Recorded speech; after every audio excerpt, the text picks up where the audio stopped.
Excluding skin cancer, colorectal cancer is the third most common cancer in men and women in the United States.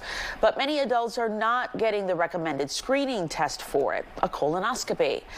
The Fox Medical Team's Beth Calvin says a blood test may provide another tool to help catch this cancer early, Beth. And Christine, I think we should say out of the gate that, that a colonoscopy is really still the gold standard for colorectal cancer screening. And this blood test will not replace the need to get a colonoscopy. It's designed for people who are at average risk for colorectal cancer, but would like some answers.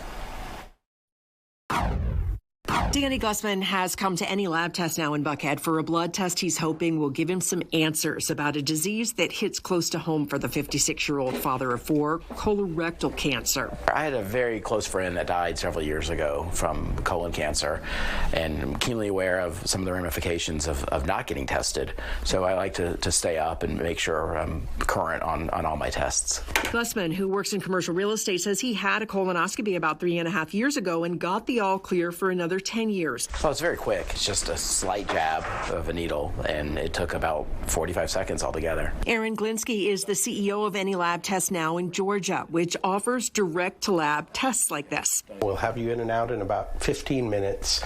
We take 1 tube of blood, and you get your results in 10 days. The test, which is $379 out of pocket, is designed for people who are 45 or older who are at average risk of colorectal cancer. The blood test is looking for 3 proteins that show up in the blood that are an indicator of potential colorectal cancer. The American Cancer Society says while colorectal cancer cells can sometimes produce tumor markers in the blood that may suggest a person might have colorectal cancer, these blood tests should not be used alone to screen for or diagnose cancer. And Glinsky says Any Lab Test now agrees with that. Colonoscopy is always the first-line test, so this doesn't replace a colonoscopy, but it can be used in between your scheduled colonoscopies. If his test result is negative, Glussman will get an email. On a positive test, we have a medical team that contacts you directly and suggests what the next steps are. We'll suggest you see a gastroenterologist, and they'll give you further guidance. And Danny Glussman says this test for him is about peace of mind. It's just sort of a verification that I don't have any cancer cells in my body, and gives me a little bit of comfort knowing that for the next couple of years.